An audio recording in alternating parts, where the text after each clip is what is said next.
الحمد لله نحمده ونستعينه ونستغفره ونؤمن به ونتوكل عليه ونعوذ بالله من شرور انفسنا ومن سيئات اعمالنا من يهد الله فلا مضل له ومن يضلل فلا هادي له ونشهد ان لا اله الا الله وحده لا شريك له ونشهد ان سيدنا مولانا محمدا عبده ورسوله اللهم صل على سيدنا مولانا محمد طب القلوب والدمائها وعافية الأبدان وشفائها ونور الأبصار وضيائها وعلى آله وأصحابه وسلم ربي اشرح لي صدري ويسر لي أمري واحلل عقدة من لساني يفقهوا قولي ربي زدني علما أما بعد فقد قال الله تعالى في القرآن الكريم وفي القرآن المجيد أعوذ بالله من الشيطان الرجيم بسم الله الرحمن الرحيم قالوا يا أبانا استغفر لنا ذنوبنا إنا كنا خاطئين قال سوف أستغفر لكم ربي إلى آخره صدق الله العلي العظيم عن انس رضي الله تعالى عنه قال نبينا صلى الله عليه وسلم تصحروا فإن بالسحور بركة رواه مسلم أو قال نبينا صلى الله عليه وسلم صدق رسول النبي الكريم அளவில்லா அன்பும் நிகழ்லா அன்பும் விண்ணையும் மண்ணையும் உங்களையும் என்னையும் தரம் பார்த்து தடம் பார்த்து தக்க சமயத்தில் தருவோர் மூலம் தந்து கொண்டே இருக்கக்கூடிய தயால தண்ணி விளைத்த தர்ம பிரபாகிய தர்ம சத்தாவாகிய வல்லோன் அல்லாஹ்விற்கே எல்லா புகழும் உரைத்தது. இன்னும் அவரின் தூதன் அவரின் நாயர் காத்தம் நபி முத்தர நபி சம்மல் நபி சீனி நபி அஹமது முஸ்தபா முஹம்மதுல்லாஹ் சர்தாரே ஆயிரம் ரசூலே கரீம் ஸல்லல்லாஹு அலைஹி வஸல்லம் அன்னார்கள் மீதும் அன்னார்களுடைய அளவில்லா குடும்பத்தார்கள் மீதும் அவர்களை பின்பற்றி நடந்து வந்த சத்திய உத்தம சஹாபா பெருமக்கள் தாபிங்கள் அவுலியாக்கள் அன்பியாக்கள் நாதாக்கள் சுஹதாக்கள் முத்தகீன்கள் மேலும் நல்லடியார்கள் மீதும் உங்கள் மீதும் என் மீதும் ஏழுடைய சாந்தி என்னும் சமாதான மழை என்றென்றும் நிகழ்ந்து கொண்டே இருக்கட்டுமாக. நோன்பு அல்லாஹ் தஆலா முன்னுள்ள நபிமார்களுக்கு தான் நோன்பை கடமையாக்கியிருந்தான். மனிதனுடைய துணிவராக மாற்றுவதற்கு ஒரு காரியம் இருக்கிறது என்றால் அது நோன்பாக இருக்கின்றது. ஏனென்று தெரியுமா? இது ரமலான் என்று சொன்னால் கேடயம் என்பதாக இதற்கு ஒரு அர்த்தம் உண்டு. கேடயம் அல்லாஹு தஆலா அது போன்றுதான் மனிதனுடைய எல்லா விதமான செயல்களிலிருந்தும் காப்பாற்றக்கூடிய ஒரு கேடயமாக இந்த ரமலானுடைய மாதத்தை வைத்திருக்கின்றார். அது நம்மை எதிர்நோக்கி வரக்கூடியதாக இருக்கின்றது. இன்னும் 2-3 தினங்களில் ரமலானுடைய துவக்கங்கள் ஆரம்பமாக இருக்கின்றது. இந்த ரமலானுடைய மாதத்திலும் கூட நோன்பு வைக்காத நபர்களை மாற்றம் கை சேவராகிறார்கள். ரமலானுடைய மாதத்தில் ஒரு மாதத்தில் அதை நீ 100 அதற்கு சமமாக ஆகும் என்பதாக சொன்னார்கள். யோசிக்கின்றார்கள், ரமலானுடைய மாதம் நோன்பு நோக்க வேண்டும். ரமலானுடைய மாதத்தில் எந்த ஒரு நாட்கள் நோன்பு நோக்காமல் இருக்க முடியாதே என்பதாக சொல்லப்பட்ட பொழுது அப்பொழுதுதான் இப்னு அப்பாஸ் ரலியல்லாஹு தஆலா அன்ஹு அவர்கள் சொன்னார்கள், அந்த ரமலானுடைய மாதத்தில் நோன்பு நோற்றால் தான் ரமலானுடைய நோன்புடைய முழு நன்மைகளை நீ அடைய முடியும். எத்தனை நோன்புகள் வைத்தாலும் சரி, ஆண்டுகள் முழுவதும் நோன்பு வைத்தாலும் சரி, அதற்கு ஈடாக ஆகாது. பரிகாரம் என்பது ஒன்று உண்டு. யாருக்கு நோன்பை விடுவது அனுமதி உள்ளது, அவர்கள் எப்படி நோன்புகளை நோக்க வேண்டும் என்பது இருக்கின்றது. தனக்கு முதல் ஆரோக்கியம் இருந்து பொருளாதாரம் அனைத்தும் இறங்கி ஒரு மனிதன் நோன்பு நோக்கவில்லையே, வேண்டுமென்றே நோன்பை விடுகின்றானே, இந்த மனிதனுக்குத்தான் இதை சொல்லப்படுகின்றது. அருமைக்குரிய சகோதரர்களே, ரமலானுடைய மாதம் அல்லாஹு தஆலா சொர்க்கத்துடைய வாயிலை திறந்து வைக்கின்றான். நரகத்துடைய வாயிலை திரை திறந்தவுடனே நரகத்துடைய வாயிலை அடைக்கப்படுகின்றது. ஷைத்தான்களுக்கு வழங்கப்படுகின்றது. இப்ப கேட்கலாம், இது ஒட்டுப்பு நான் ஒரு இடத்துல பேசின பொழுதுதான், நீங்க சைத்தானுக்கு விலங்கிடப்படும் சொல்றீங்க, இப்லீஸுக்கு விலங்கிடப்பட்டு சொல்றீங்க. இருந்தாலும் அன்னைக்கு தானே அந்த ரமலானுடைய சமயத்துல தான் பெருமொன்று இப்லீஸுடைய சேட்டைகள் எல்லாம் நடக்குது, என்ன இது அப்படின்னு. ஒரு மனிதனுக்கு ஒரு பழக்கத்தை கூட இருந்து பழகிவிட்டால் இவன் சைத்தானாக மாறிவிடுகின்றான். ஒரு மனிதன் பலக்கூடிய நபர்கள் தொழுது கொண்டே இருக்கின்றார், குர்ஆன் ஓதிக்கொண்டே இருக்கின்றார் என்றால் அவர் எல்லா சூழ்நிலைகளிலும் அதை குர்ஆனை ஓத வேண்டும் எனக்குரிய எண்ணங்கள் ஏற்படும்.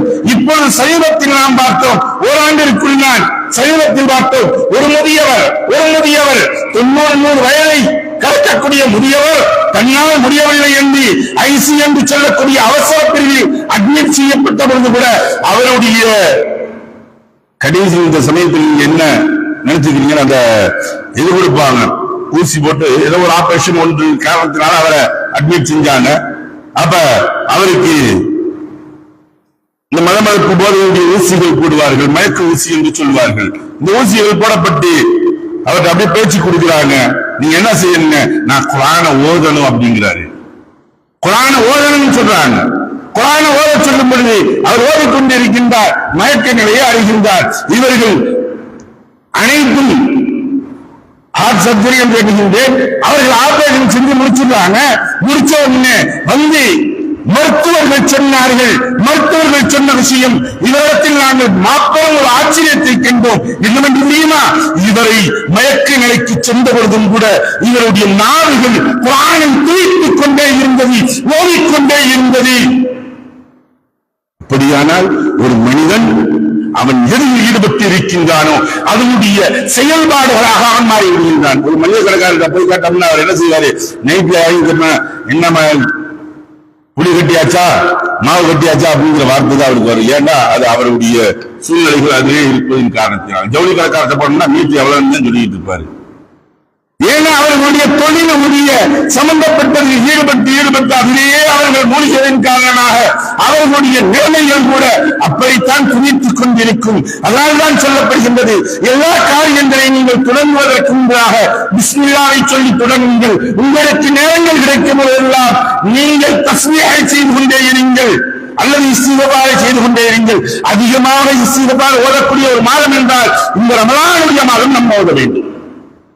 என்று தெரியுமா, 1,700 அல்லாஹ் தருகின்றான் நன்மையை. 1,700 அல்லாஹ் பறித்து தருகின்றான்.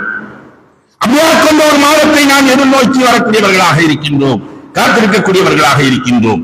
அருமைக்குரிய சகோதரர்களே, இந்த ஒவ்வொரு சமயங்களும் இருக்கின்றது அல்லவா, ரமலானுடைய மாதங்களுடைய ஒவ்வொரு சமயங்களும் ஆரம்பத்தில் சஹருடைய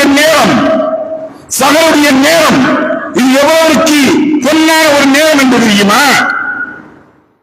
யாக்கூப் அலைஹிஸ்ஸலாத்து வஸ்ஸலாம் நம்ம கேள்விப்பட்ட ஒன்றுதான். நல்ல யூசுப் அலைஹிஸ்ஸலாத்து வஸ்ஸலாம் அவர்களுடைய சரித்திரங்களை கேள்விப்பட்டிருப்போம். அவங்க என்ன செய்யறாங்க, யூசுப் அலைஹிஸ்ஸலாத்து வஸ்ஸலாம் அவர்களை தங்களுடைய சகோதரர்களை அழைத்து சென்று ஒரு கிணத்துல தூக்கி போட்டுறாங்க. அது அல்லாஹ் தஆலாவின் உதவியினால் அவர்களை காப்பாற்றப்பட்டு வளர்றாங்க. இது அடுத்த சாப்டர். இந்த யூசுப் அலைஹிஸ்ஸலாத்து வஸ்ஸலாம் அவர்களுடைய சகோதரர்கள் என்று சொன்னார்கள். யாக்கூப் அலைஹிஸ்ஸலாத்து வஸ்ஸலாம் அவர்களுக்கு தன்னுடைய தந்தையிடத்தில், தந்தை அவர்களே, நாங்கள் தவறு செய்து விட்டோம், நாங்கள் பிழை செய்து விட்டோம், எங்களுடைய பிழைக்காக வேண்டி நீங்கள் அல்லாஹ்விடத்தில் துஆ செய்யுங்கள், என்னுடைய பாவ மன்னிப்புக்காக வேண்டி அல்லாஹ்விடத்தில் துஆ செய்யுங்கள். قال يا أبانا نستغفر لنا ذنوبنا إنا كنا خاطئين. அவர்கள் சொன்னார்கள், யா அபானா, என்னுடைய தந்தையே, இஸ்திக்ஃபிர் லனா ذنوبنا, என்னுடைய பாவத்திற்காக நீங்கள் துஆ செய்யுங்கள், அல்லாஹ்விடத்தில் துஆ செய்யுங்கள், அல்லாஹ் மன்னிப்பான் என்பதாக கேட்கப்பட்ட பொழுது அவர்கள் அமைதியாக இருந்தார். பாத்துக்கலாம், போங்க செஞ்சுக்கிறேன். ஒன்னே துஆ செய்யல, கையேந்தவர்கள் துவா செய்யல. இவரும் தன்னுடைய மக்கள் தான், இந்த 11 நபர்களும் தன்னுடைய மக்கள் தான். இவர்களுக்காக உடனடியாக யாக்கூப் அலைஹிஸ்ஸலாம் அவர்கள் துவா செய்யல. என்ன சொல்றாங்க? அதற்கு பின்னால் அல்லாஹ் தஆலா சொல்லி காட்டுகின்றான். சூரா யூசுஃபில் சொல்லும் பொழுது அல்லாஹ் சொல்லி காட்டுகின்றான். 97வது வசனம் 98வது வசனத்தில் தொடர்ச்சியாக சொல்கின்றான். கால சௌஃப அஸ்தக்ஃபிரு லக்கும் ரப்பி. அவர்கள் அல்லாஹ்விடத்தில் துஆ செய்தார்கள். எந்த நேரத்தில் என்று தெரியுமா? முஃபஸ்ஸீரீன்கள் விரிவுரையாளர்கள் சொல்லும்போது சொல்லி காட்டுகின்றார்கள். இப்னு கஸீர் போன்ற விரிவுரையாளர்கள் சொல்லும்போது சொல்லி காட்டுகின்றார்கள். அவர்கள் துஆ செய்தது எந்த சமயத்தில் என்று தெரியுமா? தஹஜ்ஜுடைய நேரம், சஹருடைய நேரத்தில் அவர்கள் துஆ செய்தார்கள். சஹருடைய நேரத்தில் துஆ செய்தார்கள். அல்லாஹ் கபூல் செய்தான். அப்போது அப்படியானால் சஹருடைய நேரம் எழுந்து உணவு உண்பது ஒரு சுன்னத்தாக இருந்தாலும் சரி, அந்த நேரங்களில் நான் தொழுது துஆ செய்யக்கூடியது இருக்கின்றது. அந்த துஆக்களை அல்லாஹ் கபூல் செய்யக்கூடிய நேரமாக இருக்கின்றது. என்ன செய்யணும்? சஹருடைய நேரங்கள் கடைசி நேரத்தில் தான் சாப்பிடணும் அப்படின்னு நம்ம எண்ணிருக்கோம். கடைசி நேரத்துல பாங்கு சொல்ற வரையும் சாப்பிட்டுக்கலாமே அப்படின்னு நினைச்சிட்டு இருக்கோம். அந்த சூழ்நிலைகள் அதுவரை நம்ம தள்ளி போட்டு போய்கிட்டே இருப்போம். இவர் அதுக்கு முன்னாடி ஒண்ணு செல்ல பார்ப்பாரு, டிவியை பார்ப்பாரு, எல்லாம் பார்ப்பாரு, இல்ல தூங்கிட்டு இருப்பாரு. 4 மணி ஆகட்டும், 4:45 5 மணி வரை இருக்குதுல, ஃபஜ்ருடைய பாங்கு 5:10 தானே, 5:20 தானே, அது வரை இருப்போம். அப்ப நம்ம 5 மணிக்கு வந்து சாப்பிட்டாலும் 10 நிமிஷத்துல சாப்பிட்டு நம்ம முடிச்சிடலாம் அப்படின்னு நினைச்சுட்டு அசால்ட்டா இருப்பாரு. தாமதப்படுத்துங்கள் சஹருடைய உணவை உண்பதை தாமதப்படுத்துங்கள் என்பதாக முத்தனபி முஹம்மது ஸல்லல்லாஹு அலைஹி வஸல்லம் அவர்கள் சொல்லியிருக்கின்றார்கள். உண்மைதான், தாமதப்படுத்துங்கள் என்றால் நாம் தாமதிப்பது இறுதியான நேரங்களில் சாப்பிடுவது என்பது தவறல்ல. ஆனால் இபாதத்துகளுக்கு வழியில்லாமல் உண்பதுதான் தவறு. நீங்க எந்திரிங்க, 3 மணிக்கு எந்திரிக்கீங்க, நான் எடுத்துவை என்னுடைய கஷ்டங்களை போக்கிவை, எங்களுடைய சிரமங்களை போக்கிவை, என்னுடைய ஊரை ஒத்துமையாக்கை, என்னுடைய நாளை ஒத்துமையாக்கை, நல்லோர்களுடைய ஆட்சிகளை கொடு, எல்லா விஷயத்தையும் கேட்கலாம். இதுதான் அதுதான் என்பதல்ல.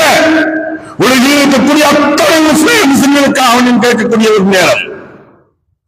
பொதுவாக கேட்கக்கூடிய சமயங்களில் அல்லாஹ் தஆலா நம்முடைய தேவைகளை கேட்காமல் நிறைவேற்றி தரக்கூடிய நேரம் அது. கடமைகள் எத்தனை நபர்கள் நாம் கண்ணீர் வைத்த அந்த நேரங்களில் துஆ செய்திருக்கின்றோம்.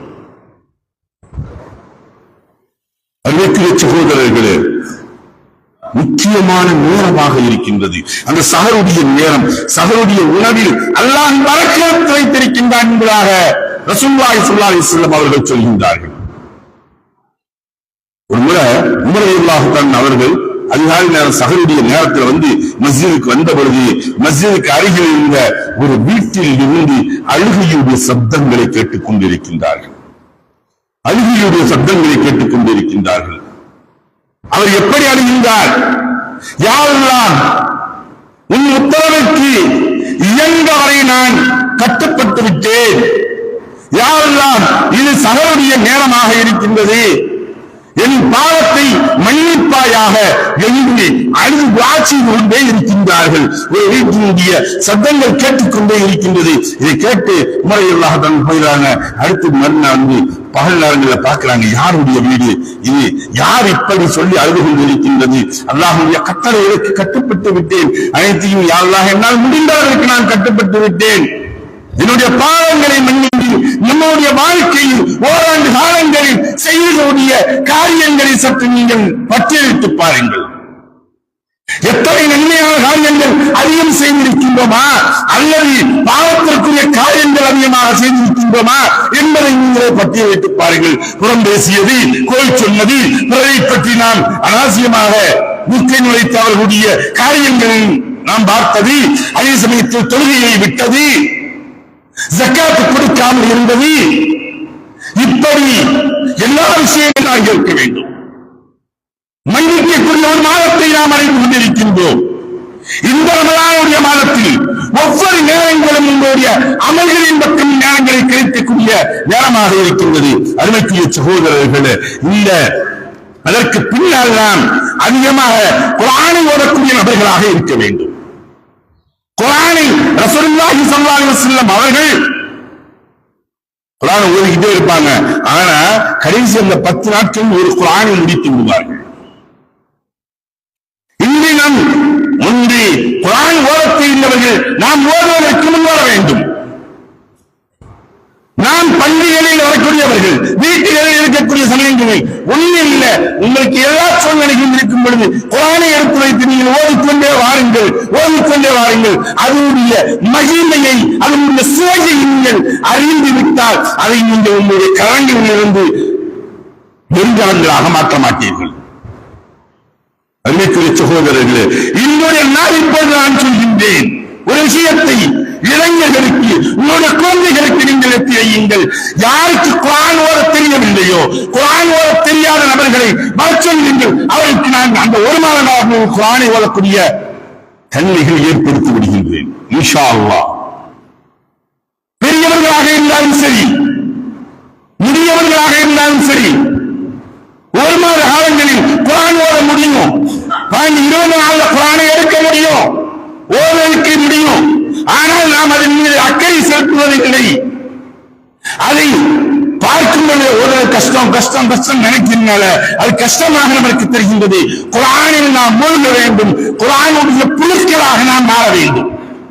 முதல்ல நம்ம ஓத தெரியணும், அதற்கு பின்னால் அதில் என்ன இருக்கின்றது என்று ஆராய தெரிய வேண்டும். முதன்மையாக குர்ஆனை ஓதுவதற்கு கற்றுக்கொள்ள வேண்டும். குர்ஆன் ஓத தெரியாதவர்கள் யார் இருக்கின்றீர்களோ நீங்கள் குர்ஆன் ஓதி கற்றுக் கொள்ளுங்கள். ஒவ்வொரு இடங்களிலும் அல்லாஹ் ரிஸ்கை ஒவ்வொரு உலமாக்களுக்கும் எவ்வளவு நாட்கள் என்பது இல்லை, இருக்கும் பொழுது பயன்படுத்திக் கொள்ள வேண்டும். உங்களுக்கு நான் இப்பொழுது வாழா கொடுக்கின்றேன்.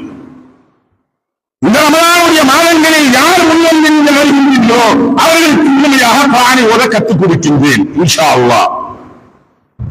ஏனென்றால் அவசியமான ஒன்று என்ன, இந்த பூமியில வந்து வேண்டாம் 2000க்கு மேற்பட்ட மனிதர்கள் இருக்கிறார். மண்ணுக்கு மேல் இருக்கும் பொழுது நம்முடைய தாய் வழிகளாக என்ன வேண்டாலும் இருக்கிறார், எல்லாவற்றிலும் இருக்கும். ஆனால் நாளை நம்மை தூக்கிய கவரில் வைத்ததிலிருந்து சொர்க்கத்து வரை இருக்கக்கூடிய முடிய அறிவுதான். கவரில் வைத்தவனை அங்கே கேட்கக்கூடியது, உங்களிடத்தில் கேட்கக்கூடியது மன் ரப்புக்க மன் தீனுக்க மன் நபியுக்க என்பதாக அல்லாஹ் கேட்கிறார். அல்லாஹ்வுடைய தூதர்கள் மாணவர்கள் என்று கேட்கக்கூடிய கேள்விகள் இதுதான். அப்ப அந்த இடத்துல வந்து நம்ம என்ன பேர சொல்லுவோம், அமைச்சரியம் வந்து சொல்லுவாங்க. ஹதீஸ் வரக்கூடியது யாரும் சொல்லலாம், மொழிகள் தெரியாதவங்க என்ன செய்வாங்க, அமல் செய்யக்கூடியவருக்கு அல்லாஹ் தஆலா அந்த ஆற்றலை கொடுத்துவாங்க. அந்த அமலுக்கு நாம் இங்கே முழுமையாக முன்வருவதில்லையே, முன்வருவதற்கு நாம் முயற்சி செய்வதில்லையே. இல்லாமல் இருந்தால் எப்படி? அதற்காக வேண்டிதான் சொல்லப்படுகின்றது. குர்ஆனை ஓதுவதற்கு நீங்கள் முன்வாருங்கள். அல்லாஹ் நீங்கள் ஒரு எட்டு இதை கற்றுக்கொள்வதற்காக வேண்டி, கல்வியை கற்றுக்கொள்வதற்காக வேண்டி ஒரு எட்டு நீங்கள் எடுத்து வைத்தால் அல்லாஹ் 10 எட்டு உங்களுக்கு இதை விசாலப்படுத்தி தருவார். நீங்கள் நடந்து வந்தால் அல்லாஹ் உங்களுக்காக வேண்டி ஓடி வருவார். நீங்கள் கற்றுக் கொடுப்பதற்கு அல்லாஹ் எல்லா வழிகளையும் உங்களுக்கு திறந்து வைப்பார். அதை விட்டு நம்ம வேற எதெல்லாம் சிந்திச்சுக்கிட்டு வேற எதெல்லாம் கற்றுக்கிட்டு இருக்கக்கூடிய நாம் குர்ஆனை ஓத கற்றுக்கொள்ள வேண்டும், குர்ஆனை ஓத வேண்டும். அன்றைய அந்த ஒரு மாத காலங்கள் உங்களுடைய எல்லா விதமான செயல்பாட்டிற்கும் நீங்கள் ஒரு 3 விழாவை வைத்துவிட்டு இதை நீங்கள் எடுங்கள். அடுத்தது நான் சிலர் என்ன செய்வாங்க, சகரெல்லாம் நைட் எல்லாம் வெளியே மூச்சுட்டு உட்கார்ந்துக்கிட்டு விளையாண்டுக்கிட்டு இல்ல கதை பேசிக்கிட்டு ஏதாச்சும் ஒண்ணு செஞ்சுட்டு இருப்பாங்க. செஞ்ச உடனே சகர் சாப்பிட்ட உடனே பாங்க சொன்ன தொழுகிறாங்களோ இல்லையே போய் படுத்துருவாங்க.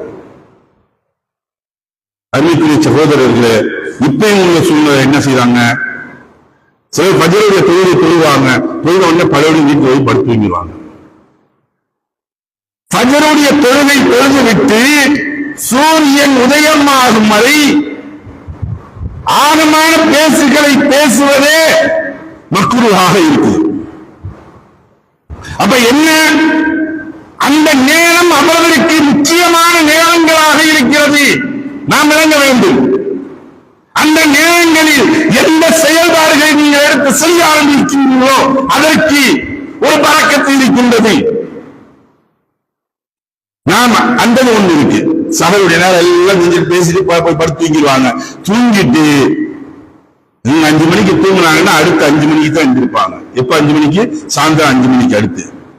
இடைப்பட்ட நேரங்களில் இருக்கக்கூடிய தொழுகைகளை விட்டு விடுவார்கள். தொழுகை வரைக்கல, நான் தூங்குவீங்க அசந்துட்டு 5 மணிக்கு தான் 3-4 மணிக்கு தான் சொன்னாங்க எழுப்புன்னு. அப்புறம் வந்துச்சு, என்ன நோம்பு கொஞ்சம் வாங்குறதுக்கு டைம் ஆச்சு, பள்ளியாசலத்தையும் நோம் சீக்கிரம் போன் அனுப்பிச்சு விட்டாங்க, அதனால வேகமா வந்தேன். அப்ப நான் ரசூலுல்லாஹி ஸல்லல்லாஹு அலைஹி வஸல்லம் அவர்கள் சொல்கின்றார்கள், இதற்கு கடுமையான வார்த்தைகளை பயன்படுத்தி சொல்கின்றார்கள். யார் ரமலானுடைய மாதம் நோன்பு வைத்து தொழவில்லையோ அவருடைய நோன்பில் பட்டினி கிடைக்கக்கூடிய நாய்க்கு சமம் என்பதாக சொன்னார்கள். என்னங்க அதை ஒரு நாய் பட்டினியா கிடைக்குது, 3 நாளா பட்டினியா கிடைக்குது, அதனால ஏதாச்சும் பிரயோஜனம் இருக்குதா? யாருக்காச்சும் நன்மைகள் இருக்குதா? தனக்கு நன்மை இல்லை, மக்களுக்கு நன்மை இல்லை, எல்லாரும் விரிதான் ஏறும். அதே போல நீங்க நோன்பு வைத்திருந்து தொழவில்லை, இபாதத்துகள் செய்யவில்லை என்றால் நீங்கள் அதற்கு சமம் என்பதாக சொல்கின்றார்கள். சகோதரர்களே, நாம் ரமலானுடைய மாதம் நோன்பு நோக்க வேண்டும். நோன்பு நோற்பது மட்டுமல்ல, இபாதத்துகளில் முதன்மையான இபாதத்துகளாக தொழுகைக்கு 5 கால தொழுகைக்கு இமாம் ஜமாத்துடன் கலந்து கொள்வதற்கு நாம் முயற்சி செய்ய வேண்டும். ஏன்?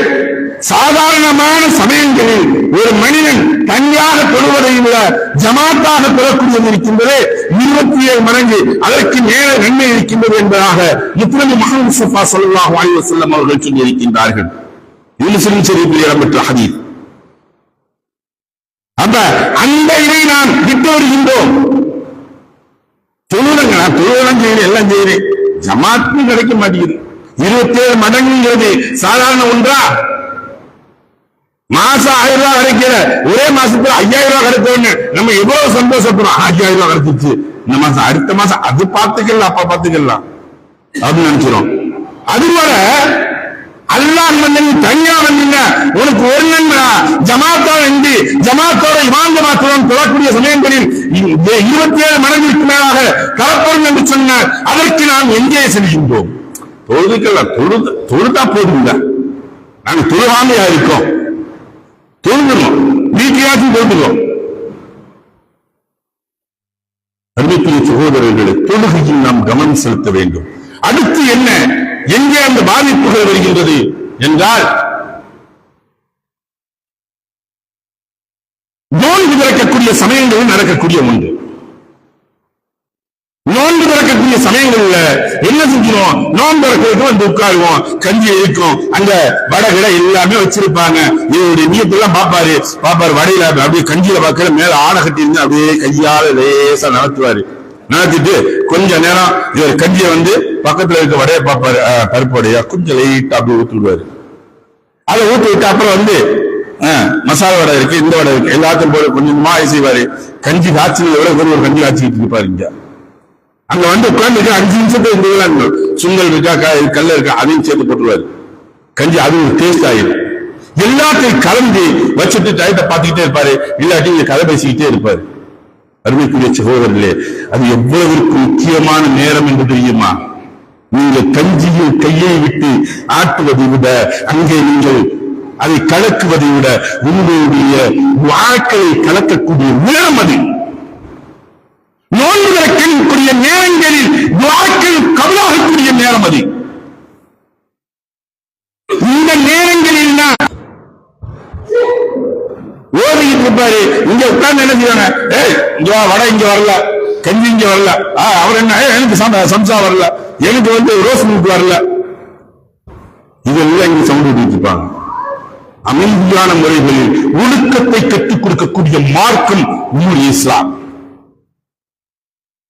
அமைதியை பேணக்கூடிய மார்க்கம் நம்முடைய இஸ்லாம். தொழுகையில் கூட சப்புகளை சரி செய்ய வேண்டும் என்பதாக சொல்லும் பொழுது குதிங்கால்களை நீங்கள் சரி செய்யுங்கள் என்பதாக சொல்கின்றோம். எப்படி நேராகவும் நெருக்கமாகவும் நீங்கள் ஆக்கிக் கொள்ளுங்கள். ஏன் உங்களுடைய பகைமைகளோ, உங்களுக்கு வேண்டியவர்களோ வேண்டாதவர்களோ, அல்லது உயர்ந்தவர்களோ தாழ்ந்தவர்களோ என்பதை நீங்கள் பார்க்காமல் நீங்கள் ஒன்று சேர்ந்து ஒட்டி நில்லுங்கள் என்பதை அங்கே உணர்த்தக்கூடியது. என்பது சமத்துவத்தையும் சகோதரத்துவத்தையும் இங்கே ஏற்படுத்தக்கூடியது. அதே சமயத்தில் போர்க்களத்தில் நிற்கும் பொழுது என்ன செய்வாங்களா, பெருவர்களை கண்டு சஃபை சரி செய்வார்கள், குதிகால பார்க்க மாட்டாங்க. போர்க்களத்தில் நிற்கும் பொழுது பெருவர்களை நேராக எல்லாம் ஒரே மாதிரி நிற்கும்.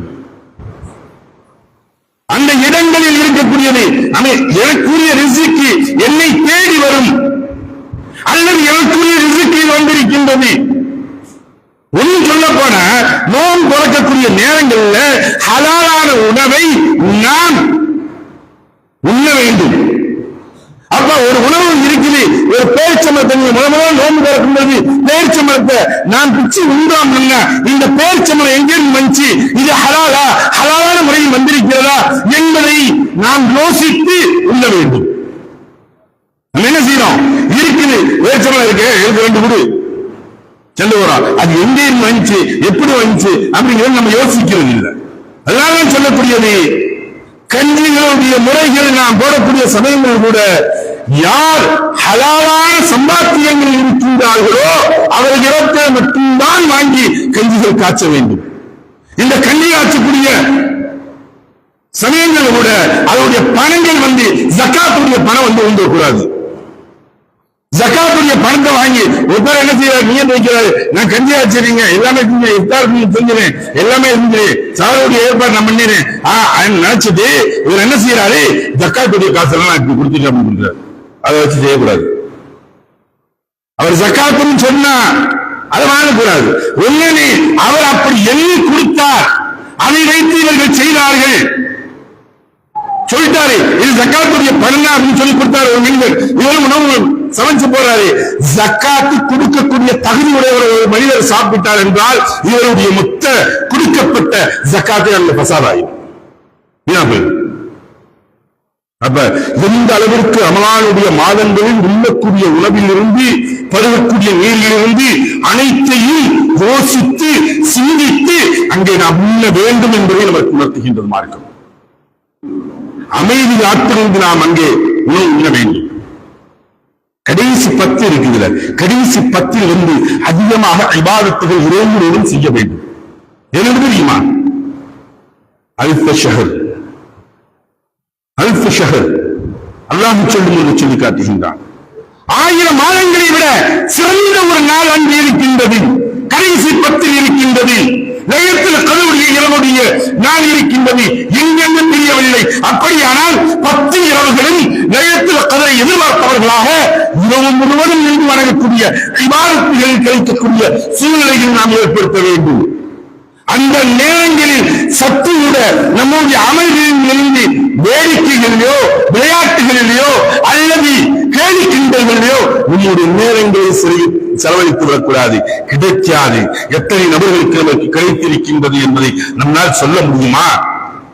40 வயதாகிறது 80 வயதாகின்றது என்று சொல்லக்கூடியவர்கள் எத்தனை லைலத்துல் இரவை அடைந்திருக்கின்றார்கள் என்று சொல்ல முடியுமா? உண்மையான லைலத்துல் இரவை தெரியாது. நாம் இபாதத்துகள் மாற்றிகளுக்கு அனைத்திற்குமே திரையிடக்கூடிய ஒரு மாதமாக இருக்கின்றது. அந்த வரக்கூடிய ரமலானை அல்லாஹ் நமக்கு மாண்புமிக்க மேன்மைமிக்க ரமலானாக ஆக்கி தந்தருள்வானாக. வாஹ் தாவானா அல்ஹம்துலில்லாஹி ரப்பில் ஆலமீன்.